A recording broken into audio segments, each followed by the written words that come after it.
तो दोस्तों देखिए ग्लोबल मार्केट्स में हमको बहुत ज़्यादा नेगेटिव सेंटिमेंट्स जनरेट होते हुए देखने को मिल रहे हैं और स्पेशली अगर मैं बात करूं यूएस मार्केट की तो यूएस मार्केट में आप देखिए डाउ जोन्स में कल के दिन हमको यहां पर 2.73% की गिरावट देखने को मिली। एसएनपी में 3%, नेस्डेक देखिए 3.5% से ज़्यादा, स्मॉल कैप 2,000 2.73।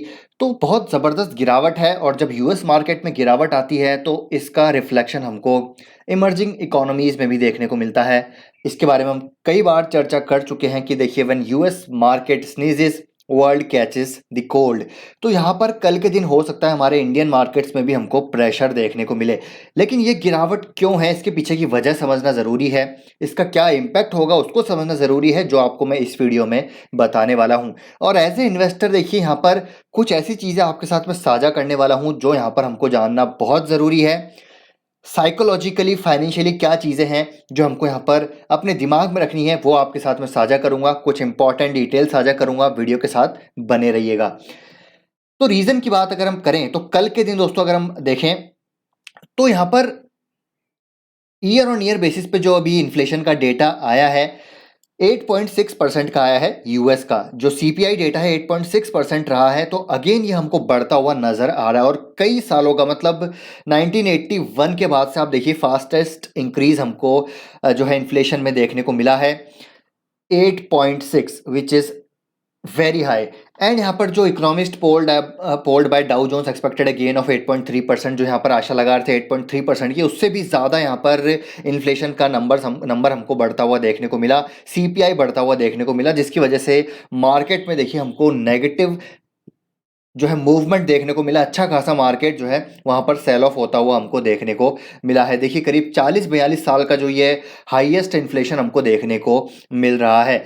और यहाँ पर अब इसकी वजह से आसार लगाए जा रहे हैं कि जो प्राइस हाइक है, जो इंटरेस्ट रेट है, वो हाइक है, वो यहाँ पर अग्रेसिवली की जा सकती है। अब यहाँ पर दोस्तों देखिए इंटरेस्ट रेट बढ़ेंगी तो उसका असर सीधा सीधा बॉन्ड प्राइसेस में आता है, बॉन्ड यील्ड्स में आता है। अगर हम बेंचमार्क की बात करें जो कि 10 ईयर ट्रेजरी यील्ड है, वो देखिए 3.165 जा पहुंचा है। मतलब ये भी कई सालों के हाईएस्ट पे हमको जाता हुआ देखने को मिला है। तो बॉन्ड मार्केट में भी तेजी आती हुई देखने को मिल रही है। और जो यहाँ पर शॉर्ट टर्म यील्ड्स हैं 2 साल की आप देखिए बात करें तो ये भी 3 के ऊपर जा चुका है। तो बॉन्ड मार्केट बढ़ रहा है, साथ ही साथ जो यील्ड है उनमें तेजी आ रही है। एंड इसी के साथ करेंसी मार्केट में भी ज़बरदस्त तेजी देखने को मिल रही है। आप देखिए 100 मतलब 104 के आसपास हमको यहाँ पर डॉलर करेंसी जाती हुई देखने को मिली है। DXY की यहाँ पर मैं बात कर रहा हूँ। तो डॉलर देखिए बॉन्ड बेसिकली यहाँ पर मजबूत होगा, बॉन्ड यील्ड्स बढ़ेंगी 3%, 3.25% के आसपास जा पहुंची है। तो इसका मतलब क्या है कि डॉलर स्ट्रेंथन होता हुआ नजर आएगा और डॉलर में ये तेजी यहाँ पर दर्शा रही है कि आने वाले समय में इंटरेस्ट रेट हाइक अग्रेसिवली हमको होती हुई देखने को मिल सकती है। और इसकी वजह से आपने देखा कि पूरे मार्केट्स में हमको हैवी सेल ऑफ होता हुआ देखने को मिला है।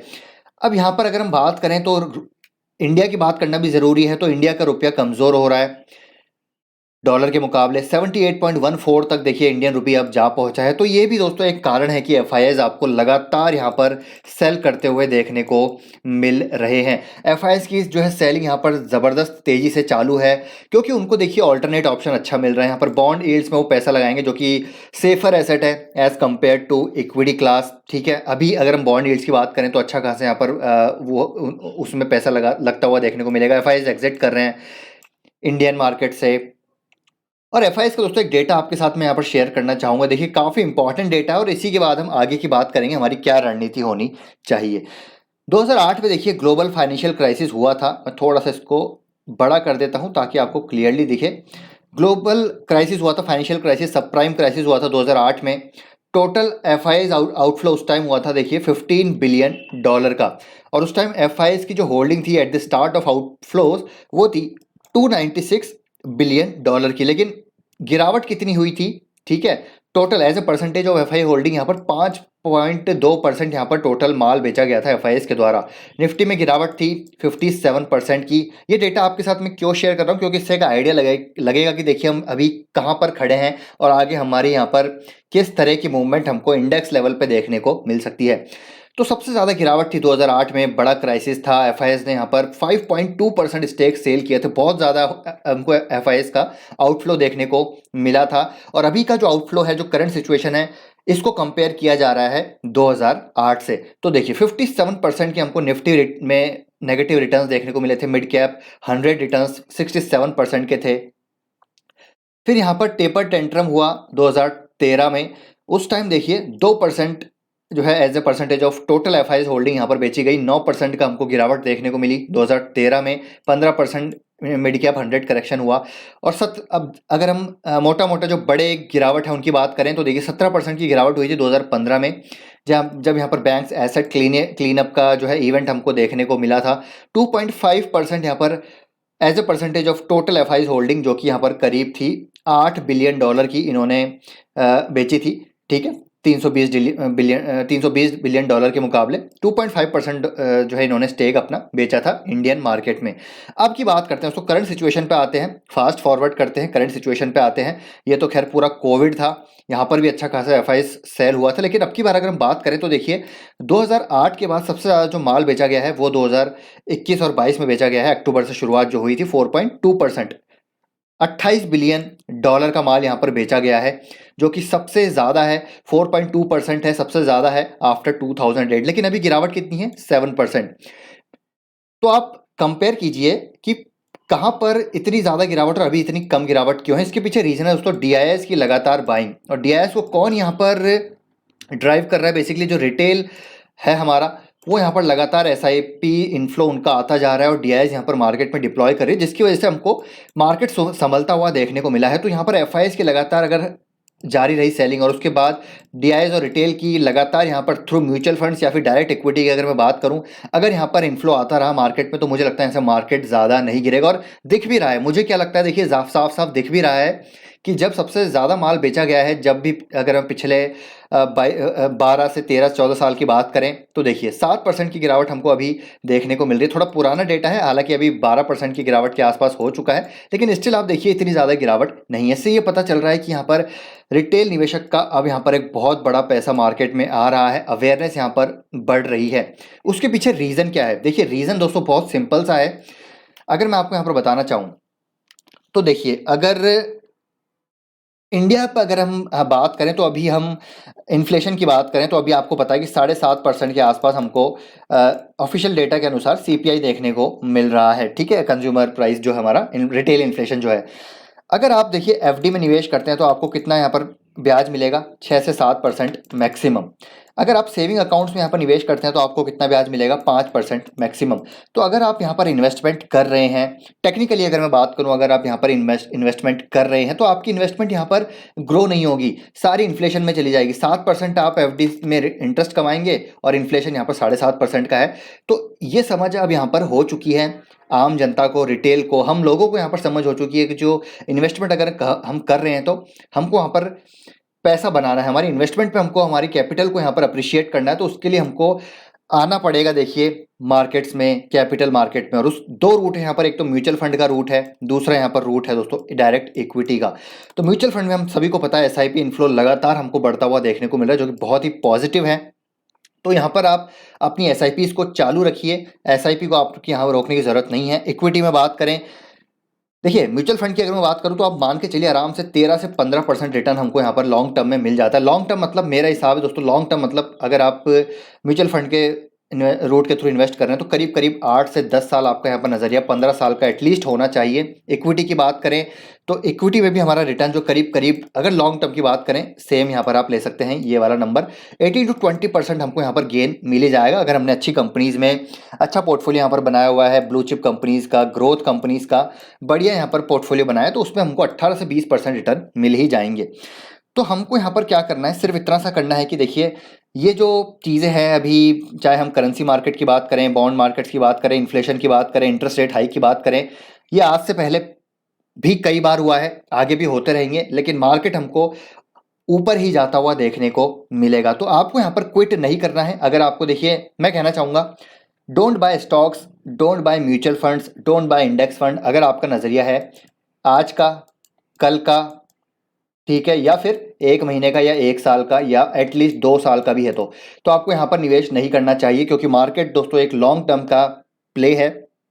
अगर आपको वेल्थ कमानी है तो लॉन्ग टर्म में यहाँ पर वेल्थ बनेगी, तो आपको यहाँ पर प्रिपेयर्ड रहना पड़ेगा financially, psychologically, to hold for the long term. अच्छे क्वालिटी स्टॉक्स को आपको होल्ड करना पड़ेगा लॉन्ग टर्म के लिए, और तभी यहाँ पर आपका पैसा बनेगा। अच्छे ब्लू चिप स्टॉक्स में निवेश कीजिए, बस डोंट क्विट। मैं आपको क्यों कह रहा हूँ डोंट क्विट, क्योंकि देखिए ऐसी सिचुएशन पहले भी आई थी, आज भी आ रही है, कल भी आएंगी। लेकिन अगर हम लॉन्ग टर्म की बात करें तो आप देख सकते हैं कि लॉन्ग टर्म में मार्केट ने हमको बहुत अच्छा पैसा बना के दिया है। अगर आप सिंपल इंडेक्स फंड में भी निवेश करते हैं, इंडेक्स ETF में भी निवेश करते हैं, म्यूचुअल फंड में भी आप अपनी डिसिप्लिन वे में निवेश करते हैं, तब भी आपके आराम से मेरे को लगता है 15% रिटर्न बन जाएंगे। बस आपको क्या करना है, क्विट नहीं करना है और होल्ड करना है डिसिप्लिन वे में। क्योंकि अगर हम वॉरेन बफे का दोस्तों एक कोट अगर मैं आपको बताऊं तो उनका देखिए यहाँ पर कोट है, our favourite holding period is forever. वो हमेशा यहाँ पर ये कोट करते हैं कि अगर आपका नज़रिया लंबे समय का है, मतलब तभी आप वेल्थ बना पाएंगे, शॉर्ट टर्म में आप वेल्थ नहीं बना पाएंगे। क्योंकि मार्केट की बिजनेस साइकिल जो है, बिजनेस साइकिल जो है ऐसे ही काम करती है। कभी कभी कोई स्टॉक 1 साल नहीं चलता, 2 साल नहीं चलता, कभी मार्केट बेयर फेज में रहता है तो 1 साल 2 साल बेयर फेज में ही रहता है, लेकिन बुल फेज आता ज़रूर है, क्योंकि मार्केट की साइकिल्स ऐसे ही काम करती है। तो आपको ये चीज़ समझनी पड़ेगी। इन्होंने एक इंटरव्यू दोस्तों में देख रहा था, उन्होंने खुद बोला था कि बर्कशायर का जो स्टॉक है पूरे मतलब जब तक ये बर्कशायर में इन्होंने होल्ड किया, मतलब बर्कशायर तो इन्हीं की कंपनी है, मतलब इन्होंने बोला कि पूरे पीरियड में बर्कशायर का स्टॉक 50% करेक्ट हुआ 3 बार, 3 से 4 बार बर्कशायर का स्टॉक 50% करेक्ट हुआ, लेकिन कभी इन्होंने बेचा नहीं, क्योंकि इनको पता है कि बिजनेस फंडामेंटल्स अच्छे हैं, बिजनेस कहीं नहीं जा रहा है, बिजनेस आज साइकिल जो है नेगेटिव है, लेकिन बिजनेस की पॉजिटिव साइकिल वापस से आएगी। तो 50% 3 बार स्टॉक इनका पूरी टेन्योर में स्टॉक नीचे जाता हुआ देखने को मिला। लेकिन आज आप देख सकते हैं कि बर्कशायर हैथवे कहाँ पर है। सिर्फ बर्कशायर हैथवे की बात नहीं है, कई सारे बिजनेस ऐसे हैं जो 50% तक नीचे गए हैं, 3 बार 4 बार, लेकिन उनका अगर ओवरऑल रिटर्न आप देखेंगे तो वो 10-10 हज़ार% के रिटर्न अभी भी बना के दे रहे हैं। तो ये चीज़ हमको समझने की जरूरत है कि बिजनेस यहाँ पर खराब नहीं हो रहे हैं, बिजनेस वैसे ही काम करेंगे, बस अभी इन्फ्लेशन की वजह से थोड़े से उनकी प्रॉफिटेबिलिटी डिक्लाइन हो सकती है। लेकिन जैसे ही यहाँ पर इन्फ्लेशन काबू में आएगा, जियोपॉलिटिकल टेंशंस जो है नॉर्मलाइज होती हुई नजर आएंगी, सब चीज़ नॉर्मलाइज हो जाएंगी, तो फिर से एक बार हमको अच्छे क्वालिटी स्टॉक्स ऊपर जाते हुए देखने को मिलेंगे। तो इसलिए आपको क्या करना है कि मार्केट में बस बने रहना है, क्विट नहीं करना है। सर्वाइवल की बात यहाँ पर मैं रखना चाहूँगा। सर्वाइवल यहाँ पर अगर आप सर्वाइव करेंगे मार्केट में तभी वेल्थ बनेगी। अगर आप शॉर्ट टर्म में सोचेंगे यार आज मैं, आप सोचेंगे यार चलिए मैं एक एग्जांपल मुझे अगर मैं दूं, तो आप सोचेंगे यार मैं पीडियालाइट में बेच देता हूँ, आज गिर रहा है, मैं हिंदुस्तान लीवर आज बेच देता हूँ, गिर रहा है। अगर आप सोचेंगे बजाज फाइनेंस गिर रहा है तो मैं बेच देता हूँ, तो आप फिर जो है इन्वेस्टर नहीं है, आप यहाँ पर दोस्तों स्पेक्यूलेटर हैं। ठीक है, ये मैं कहना चाहूँगा, हो सकता है किसी को बुरा लगे, लेकिन ये सच्चाई है। आप इन्वेस्टर नहीं है, स्पेक्यूलेटर हैं। बल्कि अगर आपको कन्विक्शन होगा, बिजनेस मॉडल की समझ होगी, तो आप क्या करेंगे, अच्छे क्वालिटी स्टॉक्स में एवरेज करेंगे और होल्ड करेंगे। ये जो अभी आप कह सकते हैं कि अभी मार्केट में जो ये इश्यूज हो रही हैं, जो भूकंप आ रहा है, ये जब सेटल हो जाएगा तब वापस से हमको सारे स्टॉक्स ऊपर जाते हुए देखने को मिलेंगे। ये हमने 2008 में भी देखा, ये हमने डिमोनेटाइजेशन में भी देखा, LTCG में भी देखा, कोविड में भी देखा, अभी वापस देख रहे हैं और फिर से यही देखेंगे, मार्केट ऊपर जाएगा। फिर आप सोचेंगे काश यार यहाँ बाय कर लिया होता। जो 2020 के फोमो के शिकार थे वो सोच रहे थे कि यार हमने काश बाय कर लिया होता। अब जब मौका मिल रहा है तो फिर वो यही सोच रहे हैं। तो ये चीज़ आपको ध्यान रखनी है। तो यही मैं कहना चाहूँगा कि अच्छे क्वालिटी स्टॉक्स में बने रहिए, कोई प्रेशर की बात, दिक्कत की बात यहाँ पर नहीं है। बस आपको लॉन्ग टर्म होल्ड करना पड़ेगा। बस एक चीज़ ये है कि लॉन्ग टर्म आपको होल्ड करना पड़ेगा। और अच्छी चीज़ है कि यहाँ पर आज की डेट में, कल की डेट में बात करें तो फिच ने देखिए इंडिया की जो इंडिया को अपग्रेड कर दिया है, आउटलुक जो है यहाँ पर स्टेबल कर दिया है। पहले नेगेटिव था, अब यहाँ पर स्टेबल कर दिया है, अपने आउटलुक को रिवाइज कर दिया है। यहाँ पर क्या उन्होंने रैशनल दिए हैं, यह आपके लिए होमवर्क है, आप इसको जाके जरूर पढ़िएगा। तो जीडीपी की बात करें इंडिया की, तो इंडिया की जीडीपी दोस्तों देखिए यहाँ पर कंजम्पशन ड्रिवन इकोनॉमी है हमारी, तो आप मान के चलिएगा जीडीपी यहाँ पर 0% तो बिल्कुल भी नहीं होने वाली। यहाँ पर जीडीपी हमारी 6-7% तो आराम से बढ़ती रहेगी। अगर कुछ यहाँ पर इश्यूज रहे तो मान लीजिए 5% भी बढ़ती है, तब भी यहाँ पर जीडीपी बढ़ेगी और उस हिसाब से भी हमारी इकोनॉमी ऊपर जाएगी, स्टॉक मार्केट ऊपर जाएगा। हो सकता है स्लो जाए बट जाएगा जरूर। Slow growth is also a growth, तो ये भी हमको समझना है। तो इसलिए बने रहिए मार्केट में, बस अपनी कन्विक्शन को आपको बिल्ड करना पड़ेगा। ऐसा नहीं है कि आप किसी स्टॉक में बाय कर लिया, आपको बिजनेस मॉडल पता नहीं है, प्रोडक्ट पोर्टफोलियो पता नहीं है, सेक्टर की ग्रोथ पता नहीं है, फंडामेंटल्स मैनेजमेंट के बारे में पता नहीं है, तो फिर यहाँ पर आपका कुछ नहीं हो सकता। ये चीज़ आपको पढ़नी पड़ेगी, क्योंकि अगर आप डायरेक्ट इक्विटी में हैं तो ये रिसर्च करनी पड़ेगी, स्टडी करनी पड़ेगी, तभी आप सक्सेसफुल हो पाएंगे। तो आई होप दोस्तों ये वीडियो आपको इन्फॉर्मेटिव लगा होगा। वीडियो पसंद आया है तो लाइक कीजिए, शेयर कीजिए, चैनल को सब्सक्राइब कर लीजिए और अगेन कहना चाहूँगा मार्केट में जितनी भी गिरावट होगी वो एक अपॉर्चुनिटी की तरह हमको लेना है एज ए इन्वेस्टर। तो मिलते हैं दोस्तों नेक्स्ट वीडियो में। कोई क्वेश्चन डाउट है ज़रूर कमेंट बॉक्स में पूछ सकते हैं, आपका ओपिनियन शेयर कर सकते हैं, it would be really interesting. तो मिलते हैं दोस्तों नेक्स्ट वीडियो में, चलिए टेक केयर, बाय बाय।